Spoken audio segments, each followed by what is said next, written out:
I love the Stoic philosophy and the way that we can implement it in ordinary modern life. At last I looked, you'd sold 10 million books on Stoicism. But how does the world's leading proponent of Stoicism today describe it? You don't control the world around you, but you control how you respond to it. Stoicism is not necessarily sleeping on the floor. It is living within or beneath one's means. There's a line in Meditations where Mark Aurelius says, convince yourself that all of this is a gift from the gods and that things are good and they always will be. Your job here is to not despair, to not take it personally, to not give up, to not quit, but to do the very real mental and spiritual work that allows you to find something to be grateful for, even in the midst of a plague, even in the midst of a political disaster, even in the midst of a funeral for someone that you love.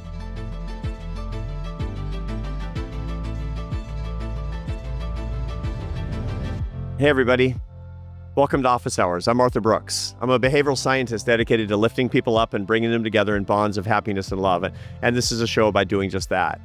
I look at behavioral science and neuroscience in a way that you can use these ideas. And sometimes I look at philosophy as well.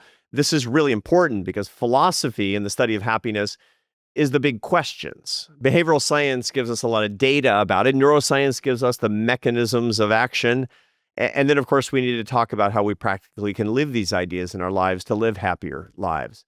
Today is one of those question shows looking at philosophy. Specifically, I want to look at Stoicism, a massively popular ancient philosophy that has made a relatively recent comeback, particularly among young people looking for a way of living that's not just comfortable, but meaningful. And my guest today is one of the world's leading proponents of Stoic philosophy, Ryan Holiday. Ryan has written many books about Stoicism. He's sold more than 10 million books, as a matter of fact. And part of the reason for that is because it's just so compelling what he's writing. These ideas are so fresh and so new. They provide an outline on how you can live a better life. He's also a beautiful writer and just an incredibly interesting guy. You're going to like this episode a lot. You're going to watch until the very end when we play the game, What's My Idol, which, if you'll remember, if you've been watching, I also played that with Rainn Wilson. He knows Rainn Wilson as well. And I hope you're playing that game at home. You'll see how Ryan plays it. You'll see that he has idols just like everybody else, notwithstanding the fact that he's talking about Stoic philosophy. Now, what we're going to talk about in this episode is going to be really practical, but I want to kind of lay it out, what you're going to hear. You're going to first start by hearing what Stoic philosophy is. And you're going to learn the three big principles of Stoic philosophy. These are the big ideas that all of the writers, from Seneca to Epictetus to Marcus Aurelius to Cicero, what were they writing about? What were the main principles they were trying to get across? These are really hard ideas to live by, but they're bracing ideals. As soon as you hear these things, it'll be like a tall glass of cold water on a summer's day. You say, yes, I want that. But you're going to learn very quickly. The second big idea is that Stoicism isn't something that you can attain. It's an ideal to approach. And so when we talk about who were the great Stoics, you'll also find out that they weren't necessarily great Stoics in their lives. So Stoicism is not a state, it's a path. The third is that Stoicism is really all about self-governance. Self-governance. It's governing yourself as opposed to being governed by the world. And this is one of the reasons that young people today find it so incredibly attractive. So many young people today, they tell me, I feel like I'm being managed. I feel like I'm in this simulation and things are coming at me all the time and I'm just kind of consuming them. And, I'm managed by emotions. I'm managed, by the world. I'm managed by my addictions and by my appetites. And I want to be in charge. Of course you do. You want to be a self-governing individual. And that's part of the Stoic ideal.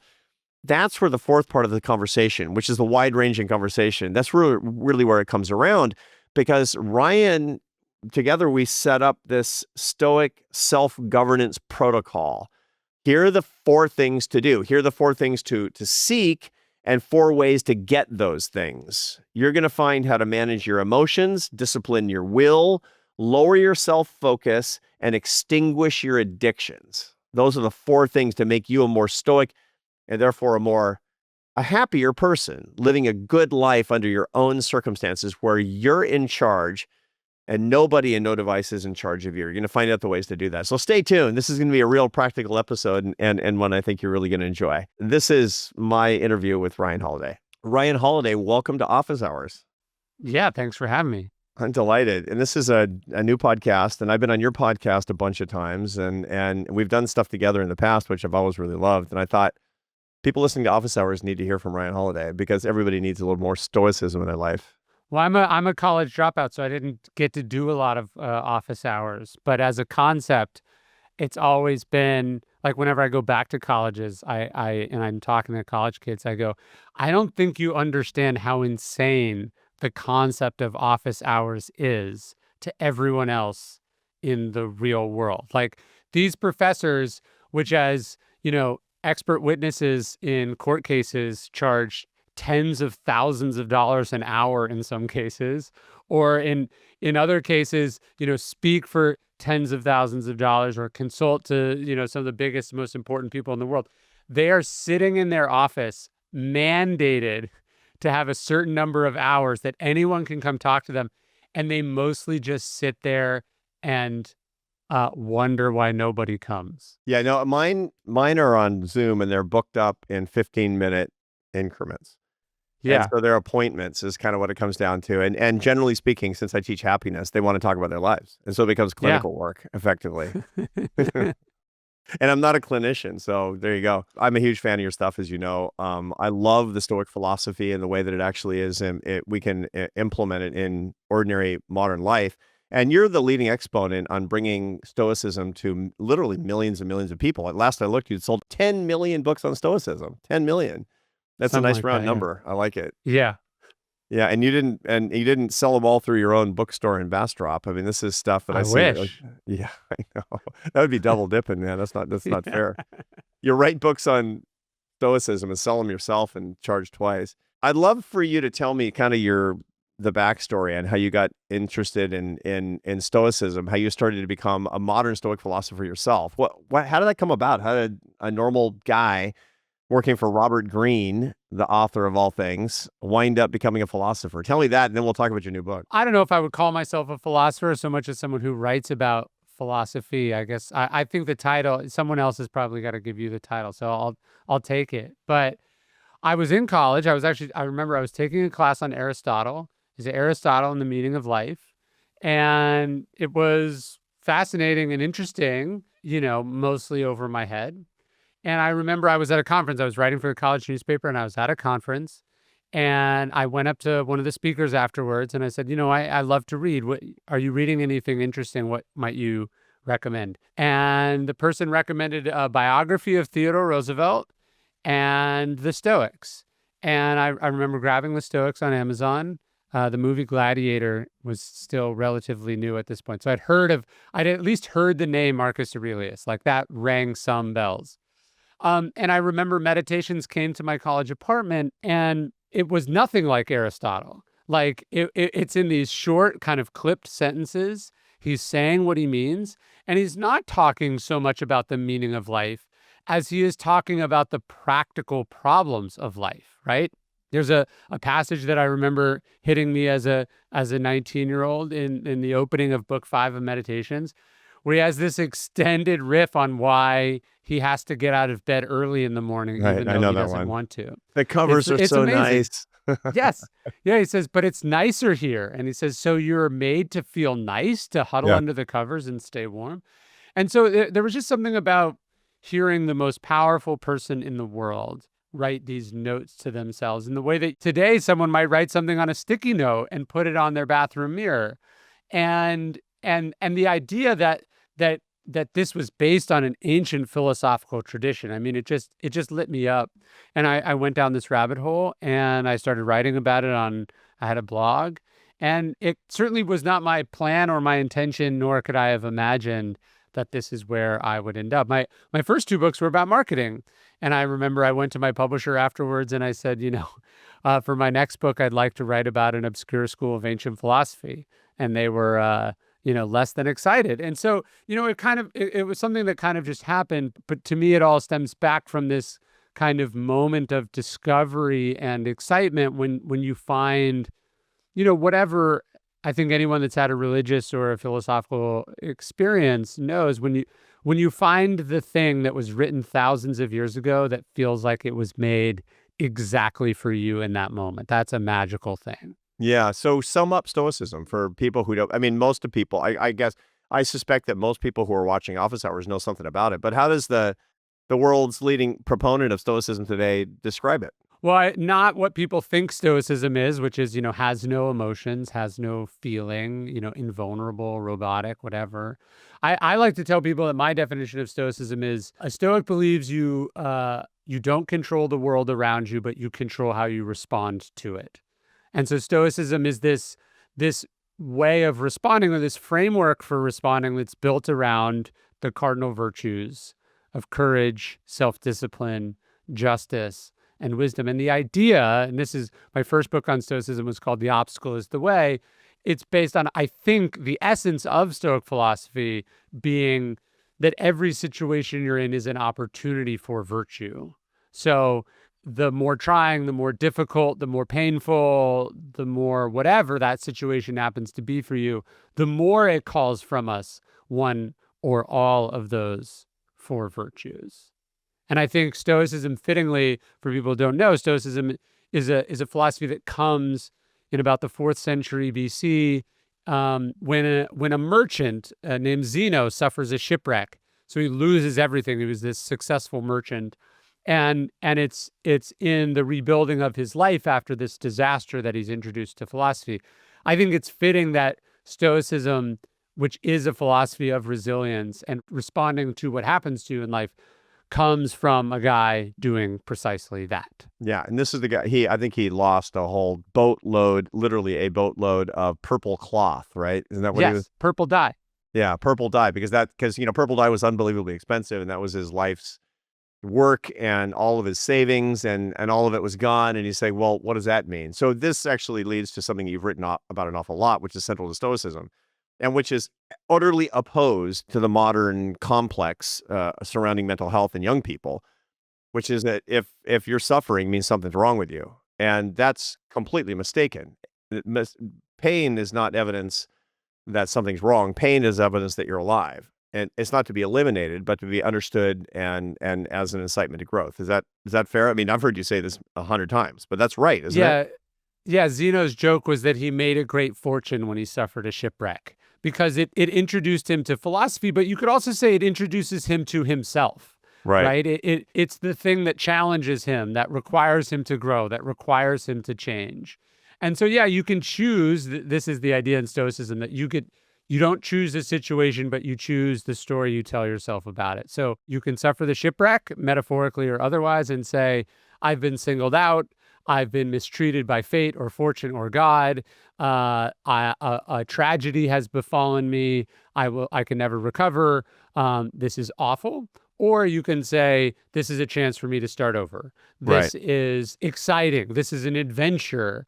This is a chance for me to do something that I wouldn't have ordinarily done. And so Stoicism is really that choice. So it's interesting that people think Stoicism is passivity or resignation, but it's really only passivity or resignation in that one singular moment as to whether you're going to argue about whether something has happened or not, right? So yes, it is accepting that it is a shipwreck. That is a done deal.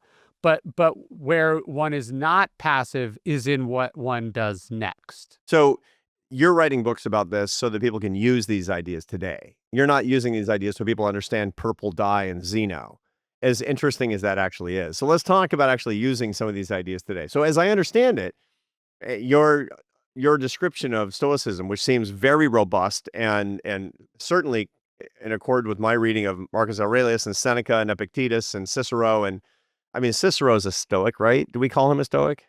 I don't think he calls himself a Stoic, but Cicero is the means by which we know most of what the Stoics said. He clearly was intellectually and academically fascinated with the Stoics, and he knew many of them. Obviously, he's several hundred years later after Zeno, but he wrote beautifully about Stoicism and did try to apply it as best he could. So I kind of see him as this He's a fellow traveler. I think his personal philosophical beliefs are a bit more eclectic, and he has some Epicurean tendencies, to put it mildly. Yeah. But as far as Explain that for a second. Explain the Epicurean tendencies in case nobody's getting the reference. Epicurus and Epictetus were the opposing yes, camps. Epictetus sure. was a Stoic. Control yourself. And Epicurus said, let's go feel good, man.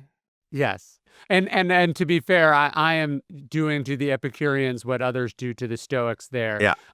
So in the ancient world, two of the rival philosophical schools are the Stoics and the Epicureans. And the Epicureans, people think that means, hedonists, pleasure seekers. I take it, to me, I say the difference is that the Stoic is in the arena, literally and figuratively, active in life, meeting challenges, involved, professionally engaged, perhaps even ambitious. And the Epicurean says, look, none of this really matters. Let's drop out, tune in. Let's just study philosophy and sort of tend to our own intellectual and spiritual nourishment. And so there's nothing exactly wrong with that, except we live in the world that the Stoics made, not Yeah. the world that the Epicureans made. Yeah. Because the Epicureans didn't think you needed to make anything. Well, not to mention the fact that Christianity is more Stoic than Epicurean.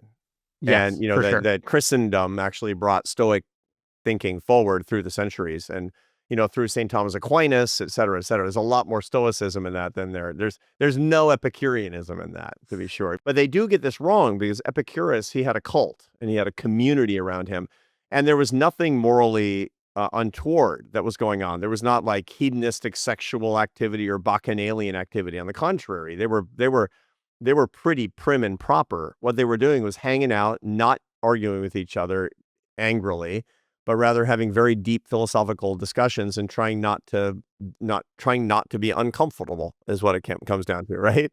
Yeah, and so when I said Cicero was Epicurean, what I really meant to say is that he was a very wealthy, very powerful, very he was a lover of the high and the fine life. And I think the austerity of Stoicism is emphasized by some of the thinkers more than others. I think Cicero would certainly preach the austere life and then retreat to his mansion. Yeah, and there's a lot of people like that today. I'm Yeah. sure there are a lot of people who get major epiphanies from reading, your books and then retreat to playing video games and smoking weed, right? Well, look, I live in a nice house. I think, to me, Stoicism is not necessarily sleeping on the floor. It is living within or beneath one's means. And I think if you can get to a place, and perhaps Cicero was, and so I'm being unfair here, if you can live in a place where you don't need it, where you'd be all right if it went away, then it's fine to have. Right. It's funny, we have this word indifference. Right. And that's what people often associate the Stoics with. But actually, the Stoics tended to use the word indifference, like ENTS, not ENCE. And so by indifference, they meant that these things didn't matter. So like Seneca talks about how he goes, look, it's better to be tall than short. Like if someone gave you a choice, you would rather be tall than short. But because you don't get a choice, it is an indifferent. But he said there are also what he calls these preferred indifference.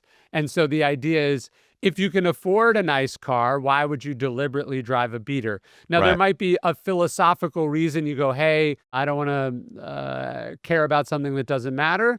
Or the other says, hey, look, I like having cruise control and self-driving, so I don't have to spend so much brain power on a thing that doesn't matter. So it's interesting how timeless some of these philosophical debates can get.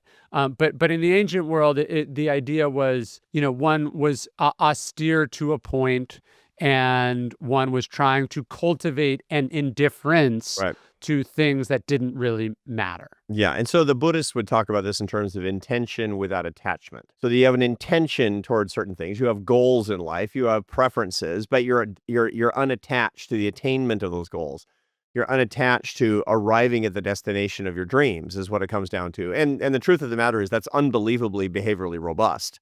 There's a ton of modern research that shows that you need intention to make progress in life and to find meaning in life, but you need non-attachment or you'll fall prey to the arrival fallacy. And that's one of the greatest tyrannies toward happiness of all time, something both you and I have written about. And so the Stoics, it seems to me that those who are talking about the indifference as opposed to the indifference are getting it just right. That's in accord with most other really good philosophies. It's interesting, but we're talking about Cicero, and he did his best. The very last couple of sentences that he pronounced were the most Stoic things ever, weren't they? Of course. Yes. And there's a great tradition with this and the Stoics that the whole idea, Cicero said, of philosophy is to learn how to die. Right. So you can get basically everything else wrong. You can screw up, but if you can die well, if you can die according to your principles, that's sort of the ultimate statement. And Cicero's, I believe, final words as he meets the end at the hands of Octavian's goons on a dusty road outside Rome is, what is it? There's nothing proper. Right. Yes. There's nothing proper about what you're about to do, Centurion, but do try to do it properly. Yes. And Seneca, is a similar figure to Cicero in that he's politically ambitious, he's wealthy, he's morally compromised in the way that the political life at the elite level can compromise a person. And yet he's also writing beautifully about austere and sort of virtuous philosophy. And at the end, Nero sends his goons to kill Seneca. And Seneca is basically saying, as a playwright, he knew this. He knew that the audience will forgive a bad play if it's brought to a close right, if the final act is good. And Seneca, forced to commit suicide, does so sort of bravely without tears. He delivers a couple of badass one-liners, pours out some of the hemlock as an offering to the gods. And sort of bequeaths to his friends his example, and that was the idea. So I think it's easy to judge the life of a person you don't know in scenarios you've never been in, and it's also hard to argue that in the scariest moment of their life they were pretty badass. Yeah. Let me, based on that, sum up the 3 principles of Stoicism as you see them for our lives. And then let's talk about modern Stoics and people that are great examples of this today, and then how we can be more like that. Because that's really what you're getting at. Because, your work is about how we can live better lives, have more eudaimonia, have a better lives well lived through this ancient philosophy and bringing it to life today. So principle number 1 of Stoicism from Ryan Holiday, manage yourself, not the outside world. Now, yeah. Because you can't manage the outside world, and the only thing you can manage is yourself. So pay attention to the one thing that you can manage, which is yourself and your feelings and your actions and your behaviors, and not the outside world. That's number 1, okay? Yeah, that's the greatest empire, the Stoics said, right? Command over oneself. And they didn't say this like the Epicureans, in their garden, just sort of judging these people in power. They were like, hey, look, I command this great army. I'm in charge of this province. I am the head of this business empire. Or is it the head of me? Who's actually in charge here? And that's what they held up as the truly impressive thing, not what you were in charge of, but what was in charge of you. And was that you? That's important. And we're going to come back to that for sure. Second, everything is an opportunity, including suffering. That's a second big principle, right? Yes, that's the obstacle is the way, that it's calling from you something that perhaps would not be possible in ordinary circumstances, that you wouldn't be able to bring out of yourself. And so therefore, by extension, if your life philosophy is trying to eliminate suffering, you're eliminating opportunities from your life, and that's a bad way to live. Yeah, and you look back on your life, I would argue that most of the things we're most proud of came out of situations that we didn't choose. And most of the things that we thought were unalloyedly negative are, in fact, filled with all sorts of silver linings. Yeah, for sure. That's certainly the case in my life and yours and anybody who's thinking about it seriously. And last but not least, if you have to choose virtue over comfort. Yeah. Just that you do the right thing, Marcus Aurelius says at one point in Meditations. He says, the rest doesn't matter. and the idea of, like, again, you control the choice that you make. You don't necessarily control whether it's going to be well received. You don't control whether you're going to get a thank you. You don't control, like, I think one of the idea of karma is beautiful. One of the things I think it does for people is it makes them think the universe and the world is fair, and that this is an exchange of value. I'll be good, so you'll be good to me, right? I'll do the right thing, you do the right thing. I work hard, I'll get ahead.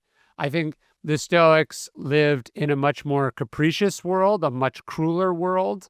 And so they understood that you could be a good person and it might not work out for you in one sense. But in the other sense, it was the only way to be. Mm-hmm. Indeed. And that leads me to the next question that I have, because in your books, which everybody should read, if you haven't read Ryan's books, read them. You don't just talk about these ancients. You don't talk about Cicero, a highly imperfect kind of character. Sure.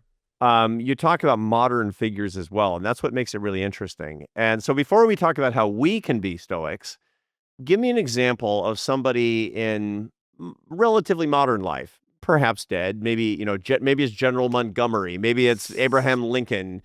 Maybe it's Sure. Martin Luther King. I don't know. Who's a modern Stoic, as clear as you can see that applying.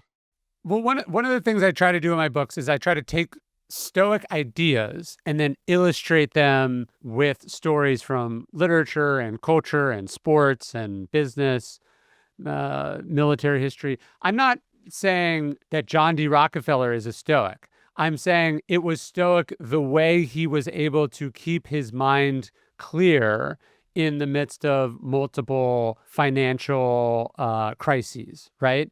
I'm not saying that Cicero is a Stoic. I'm saying he said something good about Stoicism here that's worth learning from, right? So what I try to do is illustrate these ideas in little slices, because I think we all know none of us are perfect, and there are moments where we might rise to the ideas or to the occasion, and then there's other moments where we fall short. So what I'm always trying to do is just take very specific Stoic ideas or philosophical ideas and then illustrate them. So I've been doing this series on the cardinal virtues. And so there's a bunch of different characters. So I'm talking about, de Gaulle as an example of courage, but he might also be a cautionary example in a chapter that I'm talking about, managing one's ego in the Discipline book. And, he might be a profoundly inspiring figure as we're talking about fighting for France. And then as I'm talking in the Justice book, his relationship to the larger French Empire, could be a cautionary example. So my theory is never, oh, this is a modern Stoic. This person is worthy of being on the Mount Rushmore of Stoics alongside Marcus and Epictetus and Seneca. I'm just saying in this moment, they have a chance to teach us something about what the Stoics were trying to call us to be. Can you think of a figure, however, that at least approaches the Stoic ideal as much as or better than anyone else that you can think of? Well, I do think if we're talking about these cardinal virtues, Lincoln is about as close as you can get as an embodiment of all of them. And I tell this story. There's this fascinating story about Tolstoy towards the end of his life. He's in this remote mountain camp in the Caucasus Mountains. And he's telling them, they asked him to tell him stories about the great men of history. And towards the end, they go, you've told us about George Washington and Napoleon and this person and that person. They said, but you haven't told us about the greatest man of all. And he goes, who could that be? And the chief of this tribe says, the man with words like thunder and deeds like the rock. And now Tolstoy is really, who did I miss? And then the guy goes, Abraham Lincoln. And Tolstoy's just amazed. How could the story of Lincoln made its way all the way here? And what he realizes, he goes, now that I think about it, Abraham Lincoln actually is perhaps the greatest man in history, the one that all nations should be proud, because his accomplishments weren't for himself, right? He's a great military theorist and conqueror, but it's to free a group of people rather than enslave them. His education wasn't to impress other people, it was to claw himself and his family out of poverty. Right. That there was this sort of moral center. Lincoln was as ambitious as any of those other great men, but his ambition had a kind of a moral center to it. Like, I think it's interesting. I talk about this in the Wisdom book. Abraham Lincoln was known as Honest Abe, and he got that reputation as a lawyer, right? Like that's not where you would think. And his line was, if you can't be an honest lawyer, try to be an honest man in some other profession, right? And so I think it's rare that you see the complete package in that way. And I Right. think that's probably why there's been more books written about Abraham Lincoln than just about any other person to ever live, because we see essentially a modern figure, an ambitious, a self-taught political figure, as opposed to some, person who lived 3,000 years ago.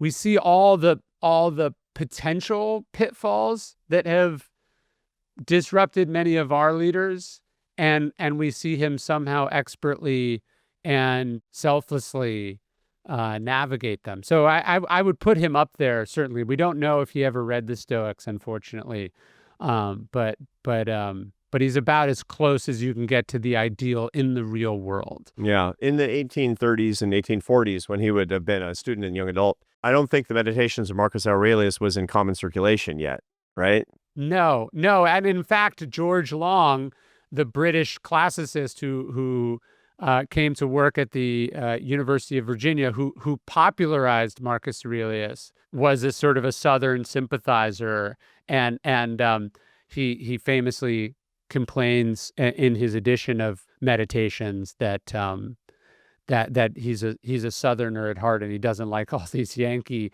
entrepreneurs who are publishing the edition of his book. So yeah, we don't know. He was steeped in the ancients, but no overt mentions of the Stoics from him. There is a funny joke that you would like. Not everyone's going to appreciate the obscurity of this, but in a campaign biography, when he announces his run, one of his friends writes that, he's this self-taught reader who loves the works of Plutarch. And Lincoln reads this, and he has to admit that he's never read Plutarch. So instead of having them correct the campaign biography, he goes and he gets the editions of Plutarch, which he reads, and then he says, "Not only have I now literally read them, but I am a fan, and it has changed my life." And so, my favorite scene of Lincoln, and I'm nerding out here, but he becomes president, and then the Civil War breaks out. And so he calls to the Library of Congress to have them send him every book on war that they can find, because he has to figure it out. He was self-taught not just as a kid, but he was this lifelong learner. Which I think is what the virtue of wisdom is really about. And no doubt an imperfect man. I mean, a lot of the biographies about, Joshua Wolfshank's book on his suffering, et cetera, talk about the imperfections. But he did follow these three basic Stoic maxims of manage yourself, see suffering as an opportunity, and choose virtue over comfort, specifically fortitude, prudence, justice, and wisdom, which he typified, which what made him arguably the greatest president in the history of the United States. One might say it was his, I guess, Stoic tendencies, if he wasn't a Stoic, that actually made him who he was. Yeah, and look, Lincoln wouldn't have been Lincoln without the fiery trial of the Civil War, right? Like, he would have almost certainly wanted to have been president at any other time. And perhaps he would have been a mediocre president if that were the case.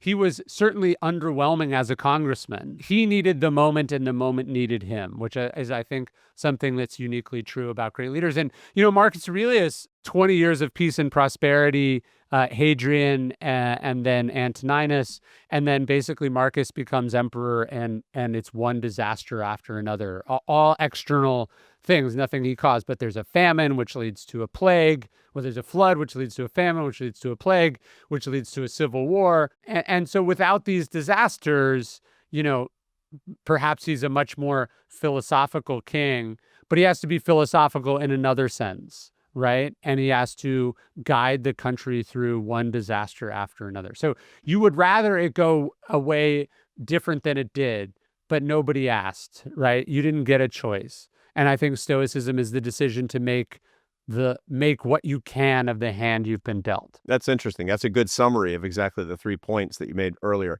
Why is that? It's weird. One of the things that I teach my students is the most shocking thing about happiness is that Mother Nature doesn't care if you're happy. Mother Nature really only wants you to survive and pass on your genes. And so you're going to sit on the couch in a comfy blanket, eating Haagen-Dazs and watching Netflix, as opposed to going down to the gym, left to your devices, because Mother Nature wants you to feel more comfortable at this particular moment, but it's the wrong thing to do. And it seems to me that this maxim of Mother Nature not caring about your happiness lies behind a lot of the truths of Stoicism and why Stoicism Yes. is so hard, right? And yet it's so unbelievably beguiling. You've sold 10 million books about Stoicism, which is a philosophy that says, suck it up, buttercup. It's funny. I was just giving a talk about Stoicism and happiness, and I was saying that riffing on that line of about Sisyphus, that I was sort of going through all the things that went wrong for Marcus Aurelius, right? All the disasters we just talked about, plus he buries 6 children. His wife may have been repeatedly unfaithful. He has health issues. It is not a good go of it. And I said, and yet, if we are to understand what Stoicism is about, I think we should imagine Marcus Aurelius happy. Now, not happy because everything was going the way that he wanted it to go and because it was fun and nice and peaceful all the time. It's that the idea for the Stoics was, can you be happy even in all of this, right? I think Cicero talked about, the real test of happiness was, could you be happy while you're being tortured to death on the rack, right? Like the idea, if happiness was only the result of all of your conditions and preferences being met, it was going to be a particularly fragile thing. Now, if happiness is something that you can get despite all of those things, it might be something worthwhile. And so I think there's a line in Meditations where Marcus Aurelius says, convince yourself that all of this is a gift from the gods and that things are good and they always will be.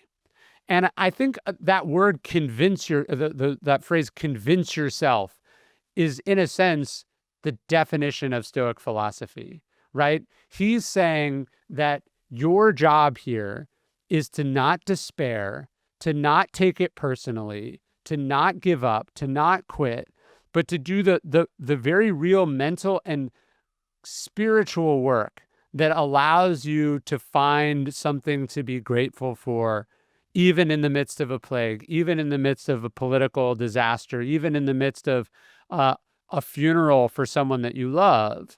Can you do the work to find the gratitude and the satisfaction and the meaning? It's easy to be grateful when you're looking out over your healthy children in your mansion. It's easy to think that the world is wonderful as you're staring out over the Grand Canyon.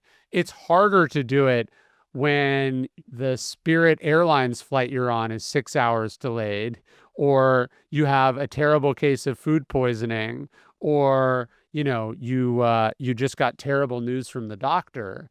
But to me, the real work of Stoic philosophy is finding a way to feel happy and grateful and content and peaceful in a world that's very much not necessarily conducive to those things. Right. And this is entirely consistent with the proper definition of happiness. The misunderstanding of happiness is that it's a feeling. It's the feeling you get when you're doing the things that you enjoy.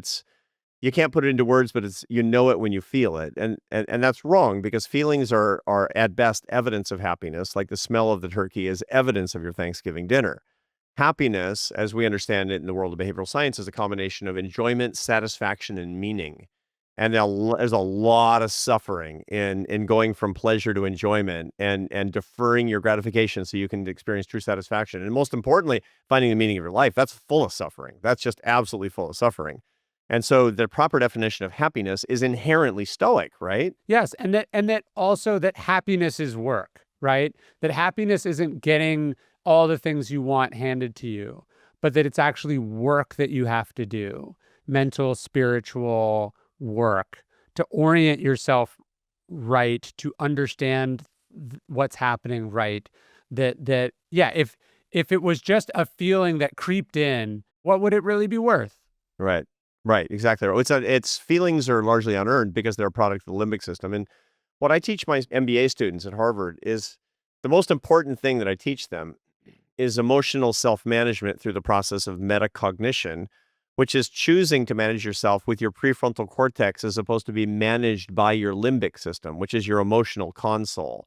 And there are all kinds of techniques for doing that, but they all talk about bearing up under unpleasant feelings through understanding, through self-management, through convincing yourself, like you just said, using everything from Vipassana meditation to journaling to prayers of petition. But one way or another, it's such that you are managing your feelings and they're not managing you. I mean, that's fundamentally a Yes. Stoic exercise, isn't it?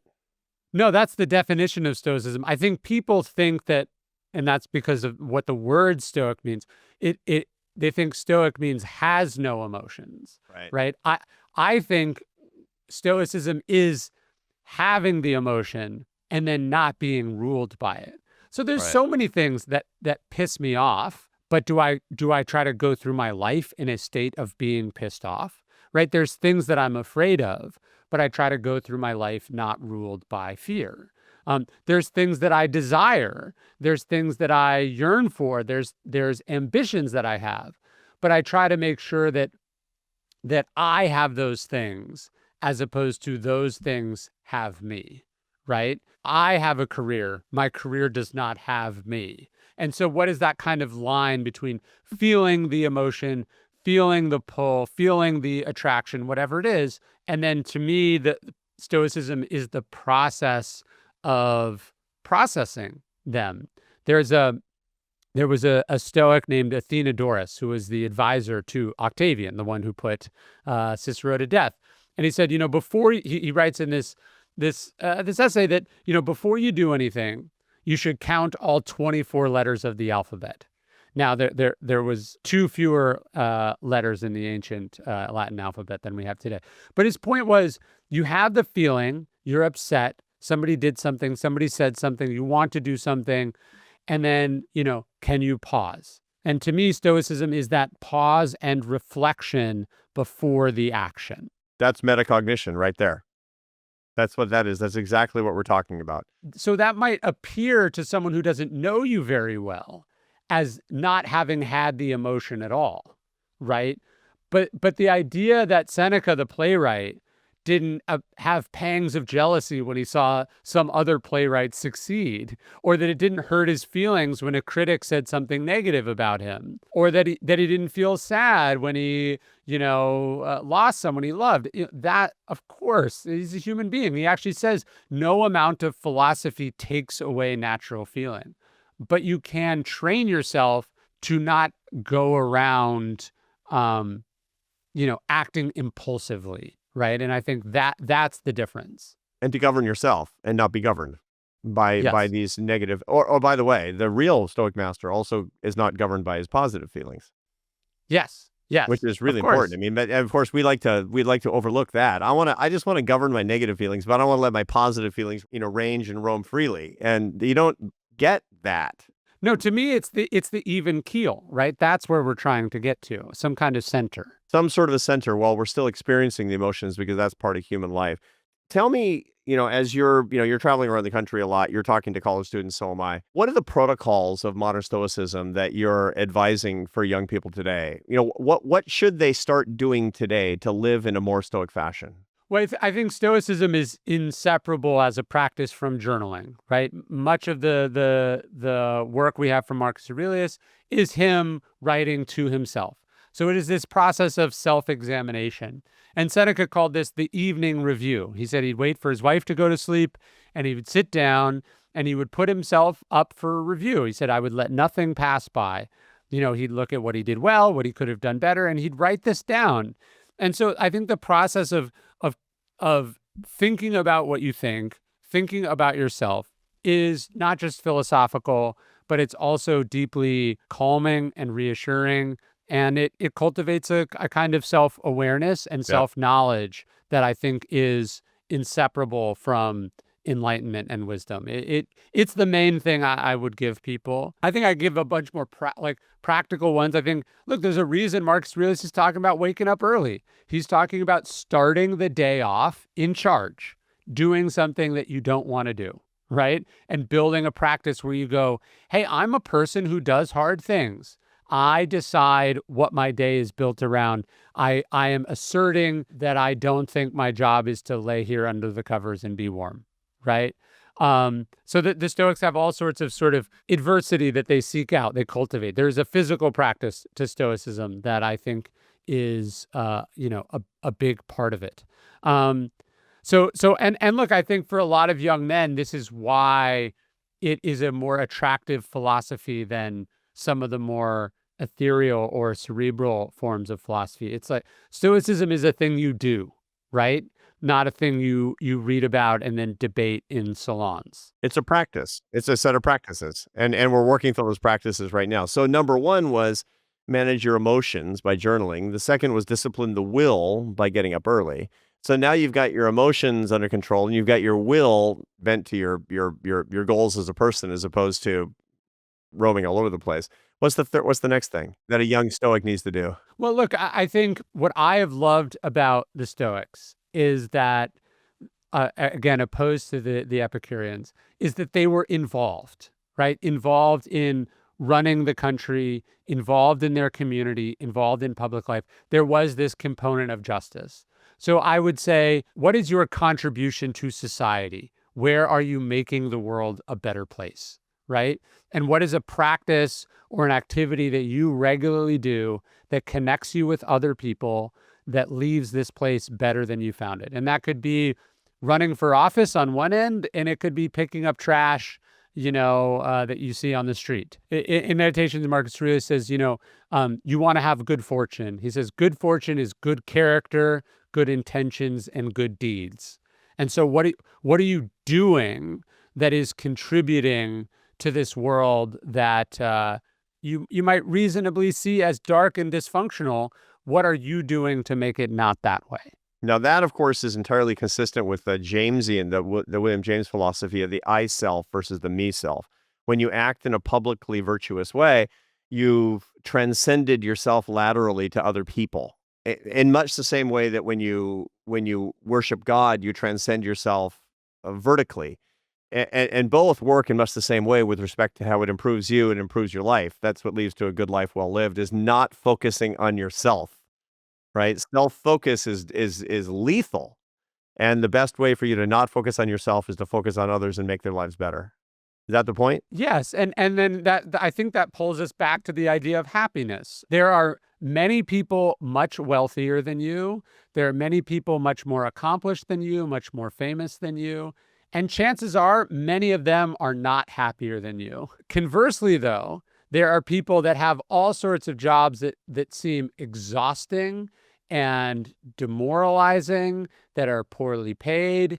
But those people take a lot of meaning and purpose from those professions because it feels like they are contributing to the world, right? Right. And those people are probably happier than you. Oh yeah. And so, No. so what is it? What are the choices or decisions you're making as far as how you're orienting your life? That are like, look, I said, I wrote 2 best-selling marketing books before I wrote this book about Stoic philosophy. The Obstacle is the Way could have sold 15 copies, and it would have been a profoundly important and meaningful thing to me. Part of the reason I didn't want to do those, I said, I don't want to do this for the rest of my life. Just go around and tell people how they can sell more of their shit to other people. That's not that's not lighting me up. That's not what I was actually put here to do.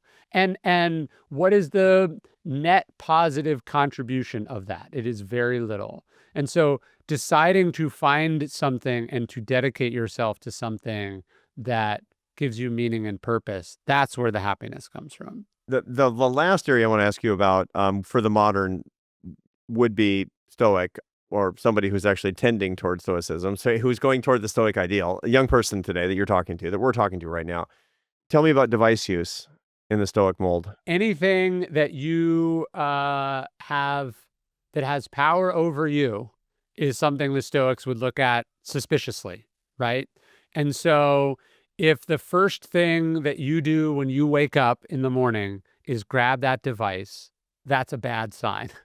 And so to me, I don't think the Stoics would have been these Luddites who reject all technology, but they would try to set up boundaries and rules and habits that, sort of are asserting who's in charge. So, like, I have social media, it's a powerful tool for reaching my audience, but it's not something that I have direct access to, right? It's not on my device. It's on a device at the office that we use, or it's on my wife's phone if I have to check a message or something. I'm not sleeping with my phone next to my bed. It's in the other room, right? I read physical books, so I have a lot of time where I'm not staring at my screen, right? So I think the Stoics would ask, hey, do I have the phone or does the phone have me? We've been using that sort of that expression quite a bit, but that to me that's the test. Who's in charge here?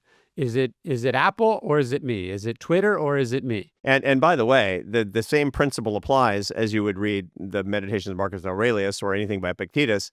They don't write about the iPhone, but they do write about not being dominated by any other addictive substance or behavior because it's the same principle, right? Do not be dominated by strong drink. And the idea of, gambling or alcohol use or drugs or in modern times, internet use or highly glycemic carbohydrates or pornography or anything that captures your brain and makes your life worse. That's the same principle as excessive device use, right? I think that's right. And I do think what I think is powerful about the Stoics is this idea of temperance, right? Or moderation. It's a tricky concept, but it's an important one.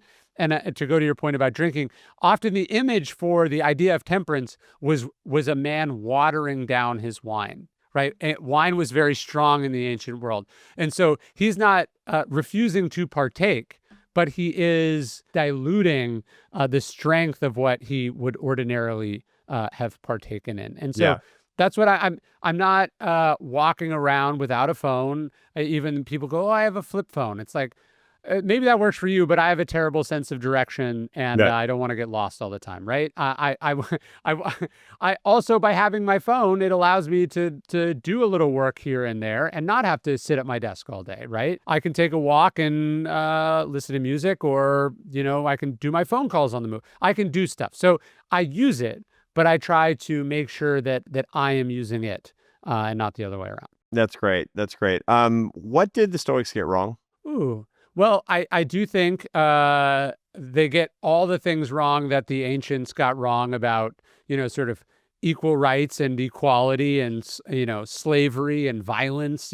We are lucky that we don't live in the world of the Roman empires because unless you were the elite of the elites, it was an empire built on exploitation and force, right? It's good that we live in the modern world in that sense.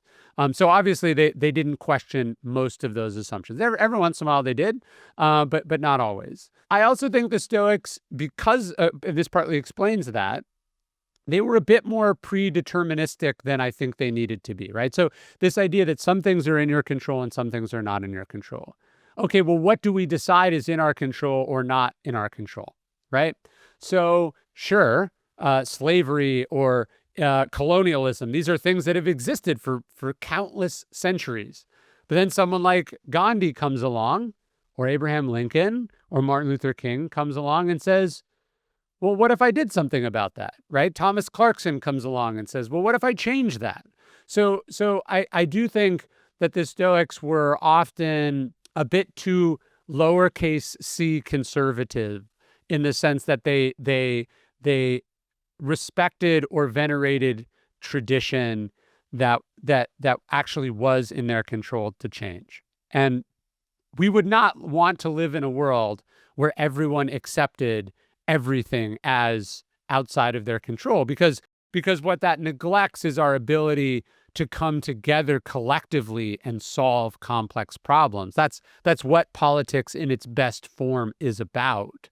That's what government should be, us solving difficult problems and making the world better for each of us to live in. So I think the Stoics get some of that wrong.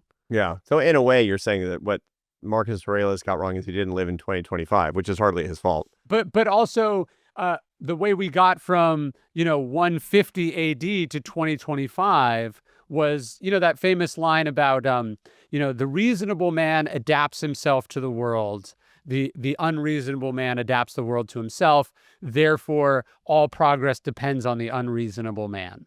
There is something a little delusional about one's belief in changing the world or making a dent in the universe that Right. we need also. And I don't want people to think that the Stoics were that. And look, I think we can square this circle pretty easily because the founding fathers are both the cautionary example and the inspiring example of this. All of them are steeped in Stoic philosophy. And what do? They create a new nation from nothing. And that is a politically revolutionary act. And so Stoicism is not incongruent with that.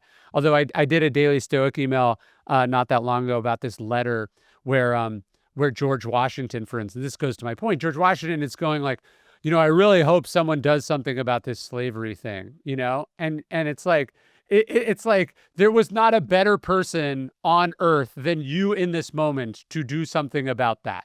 And so, I think his lowercase c conservatism, the conservatism of Cato, which he very much admired, held him back from imagining a world where certain conditions could be changed and that he could be the one to do it. Yeah. And it's this entirely human thing.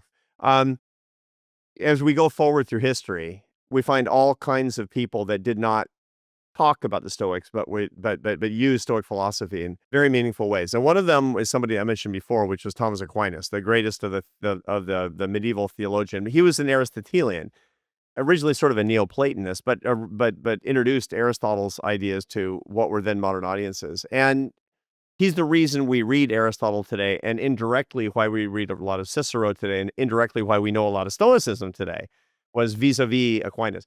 And Aquinas in the Summa Theologiae, he had this really interesting and very, very Stoic point, where he said that all people are beguiled by idols, and these idols govern them. What they really want is God, but God is inconvenient. A lot of one-sided conversations and inconvenient rules. And so they go for things that seem like they have divine characteristics. Now, this is a lot like what the Stoics talk about. I mean, staying under the covers early in the morning, it feels like it has divine characteristics, but it's just comfort, not virtue. This is Marcus's point. And he says that and this is a very strong behavioral science point, that very sound point that Thomas Aquinas makes, that there's only 4 kinds of idols, and each of us falls prey to one more than the others. And the 4 idols are money, power, pleasure, and honor.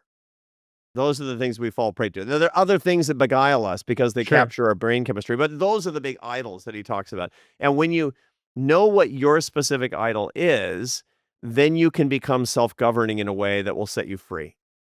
And so I have a game I play with my MBAs called What's My Idol, to figure out which of those beguiles them the most so they can pay attention to it and not do the things that they will ultimately regret. Do you want to play? I do. And I think this is also where, we have some advantages over the ancients, which is, modern psychology and psychiatry gives us the ability to go, okay, what about my childhood? What about that I was taught is going to predispose me towards one direction or another, right? Basically, what did I make up as a kid is more important than it actually is. Yeah, that's right. So this is the second time I've done this on this kind of new show. You're the second. The first was Rainn Wilson. So I yeah, I him. know that was a great episode. So the 4 idols, and this is an exhaustive list according to Thomas Aquinas, but very, very sound according to modern behavioral science as well. The thing that will throw you off your game, that will make you not pay attention to your loved ones, it'll make you cut ethical corners, it'll make you do things that you ultimately become non-self-governing and thus regretful, are, because they're comfortable, are money, power, pleasure, and honor, which money just means resources. Power means, it doesn't mean tyranny. It just means persuasion and the ability to have sway, and which can be used for great good, obviously. Pleasure means feeling good, but also it means comfort or security.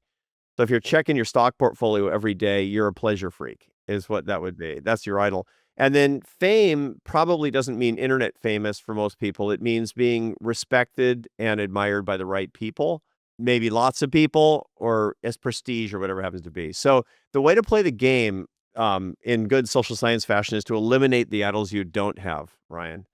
Yeah, So the ones that you really, really don't care about, because we're sure. so funny. We're prideful about things that we're not prideful about. It's a, I'm so proud of this that I don't have this, idol. It's Yeah, so you got to get rid of one. Which one do you get rid of first? Money, power, pleasure. And that doesn't mean that you don't have it. It just means that you're the sure. population mean. No, no, my main one is definitely not pleasure. That's not Yeah. what lights me up. But I know that you know this because you're not an ascetic, but you could live with some austerity in your life, right? Yeah, and I could probably eliminate power too. I'm more of an introvert solo figure. I don't that's not what I want. I'm not pining for office or influence in that sense. Yeah, and probably I would guess because you just eliminated power. You hate it when people have power over you, right? Definitely, yes. Yeah, here's the thing. People admire those who have the idol that they hold, those who have a lot of the idol that they crave after, that they hanker for. So if you see that would-be dictators love dictators. They Yes, admire dictators. yes. Would-be, money freaks. They love billionaires, is what it comes down to. You can tell somebody's idol by what they admire, right? And if you really, really if you just have an aversion to really powerful people, it means power's not your idol, almost always. Well, don't you see this as an author? You meet a lot of very, very rich and successful people, and they're just like in love with what you do because they love books, but they also notice that people perceive people with creative chops or an audience or have done that hard thing. They notice that it's perceived differently or that it bats, I think, above its class than just say, having a gazillion dollars. Yeah. I've noticed that it's like what do rich people do as soon as they've made a lot of money is they pay someone to write a book for them. Yeah. And, when every time a big time CEO retires, he allows himself to be persuaded that he needs to write a book on leadership. Yes, exactly. And I got news for you. You don't need to do that. And the world is better if you don't. And you'll be a lot happier and your marriage will be better if you don't do that. When I sometimes see those people, I go like, I know why I'm here. I'm getting paid to be here. This is my job. You have a gazillion dollars and you had to come to this dumb conference because you are coveting the other thing. Interesting. Okay, so we're down to money and honor, and you got to get Yeah, rid of one. But it's hot in here now because you like both, obviously, or I do. you would have eliminated them. Which one do you get rid of next, even though you like them both? I probably like money more than I'd like to. Like I wish it was less important to me. I very much admire people when I hear someone I just interviewed this guy that had turned down a $17 million NBA contract. And I thought, wow, I can't imagine doing that. So I admire it because it seems very foreign to me, but that's not my main thing. I mean, I wouldn't be writing books about philosophy if money was the main thing. Right. And so we know that honor will be, it's not dominating your life, but if you want to be living up to Stoic principles, that's the one to be paying attention to because that's the one that's most likely to govern you in your weak moments. That's the whole point. Right. And that's the one that will make you make decisions and say things that shouldn't have said that. I wanted the approval of people or something. Right. Yeah, it's what did my parents value? What did the 17-year-old version of you think was the coolest thing in the world? And I think about like I love my parents obviously, but when I go see them, they tell me about like the fancy important people that they met or bumped into or that lives down the road, and I go, oh, it probably is not a surprise that I sought out some career that would mean distinction. I didn't pick an anonymous, quiet life. I went for something that uh, would be the kind of thing that my parents would tell other people about. Yeah. And your mother is over the back fence to the neighbor right now. Ryan has a new book coming out. Yeah. Ryan's last book sold 1 million copies. And they're like, I know, we know, we know. Yes. Yes. Although they did not necessarily have the see this all coming. I think it was a surprise. So there was a dip, right? And this Yeah. actually goes to the point, right? There was the dip because having the kid who dropped out of college to, do whatever seemed like it was heading in the opposite of that direction, right? Right. And so that Right. probably motivated me on some deeper level also to go like, well, now I really got to prove it. So I Right. think about this a lot. Yeah. Yeah, me too. And it's great. That means you're thinking about your idol, and that means you dominate it, and you can live in a more stoic fashion and live a better life as a result, which is great. Let me sum up the 4 lessons for our listeners on how they can be more stoic. Now, again, you're not going to be a stoic. What you're going to do is you're trying to be more stoic, right? That's the important point, because stoicism is an ideal, not a state, right? Okay. So here are the 4 things to do. Number 1, manage your emotions. Best way to do that is journaling. Check.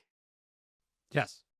Number 2, discipline the will. Good way to do that is by winning the day, by getting up before dawn. Yep. Treat the body rigorously, Seneca says, so it's not disobedient to the mind. Great.